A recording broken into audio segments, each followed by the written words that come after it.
When you're an addict at that level, it's like the monkeys in the space program. You just keep pushing the button and you don't care whether you get a shock or a banana pellet. You just don't care as long as it changes. September 13th, 1994. What happened? Got locked up. I didn't do it voluntarily, didn't do it willingly. Woke up I turned myself in on a bench warrant that had been in existence for about 6 months. And I'd been hiding because I'd been going to get my methadone out of town. And because they didn't do, Georgia did a higher dose of methadone than Tennessee did, is basically what it amounted to.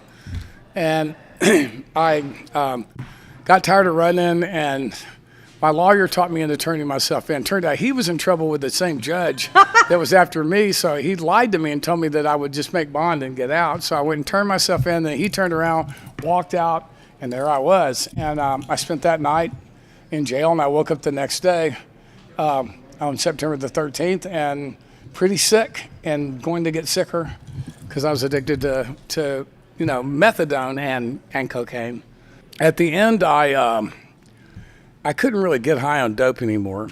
That was my drug of choice. When I drank like an alcoholic, trust me. But it's considered to be an inefficient drug, so I gave up on it after a while. But I couldn't really get high anymore, and so I went on a methadone program just so I wouldn't get sick. But still, I was on 120 milligrams of methadone a day. It's as high a dose as they recommend for anybody. And then I took up smoking crack, and I didn't even like cocaine. It was one of those deals. I like speedballs, but other than any other form, I didn't really like coke. And but when you're an addict at that level, it's like the monkeys in the space program. You just keep pushing the button and you don't care whether you get a shock or a banana pellet. You just don't care as long as it changes. Okay, so change. So I can't imagine that's the first compromised position you woke up in. I can't imagine that's the sickest you've ever been. So what was it about September 13th that you were like, okay, this is fucking it? It was a very slow burn for me. I stayed there because I had to, because I was locked up. But then I was so sick physically. The judge was trying to prove that he wouldn't be lenient on me because I was semi-famous and pretty well known in Tennessee.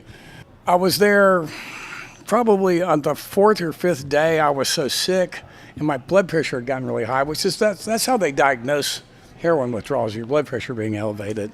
So the sheriff just called the judge and raised hell because she didn't want me dying in her jail.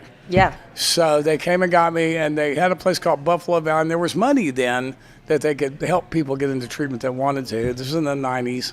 I had some money still, so I could pay for it myself, and my lawyer pitched that idea. And so I was allowed to be furloughed out of that jail into the Davidson County Jail into a drug treatment center called Buffalo Valley in Hohenwald, Tennessee. Now, Buffalo Valley is very bare bones. I could have gone to the damn Betty Ford Center if I'd done this voluntarily, and I didn't. And the food was terrible because we cooked it. It was like it was pretty, 4 people to a room. It was a barracks. I didn't leave. I for some reason figured out, well, I feel a bit better and maybe I can get through this. And I started taking the meetings seriously. And a guy came in that spoke at our meeting that came in from Nashville. And he kind of, as they say, had something that I felt like I wanted.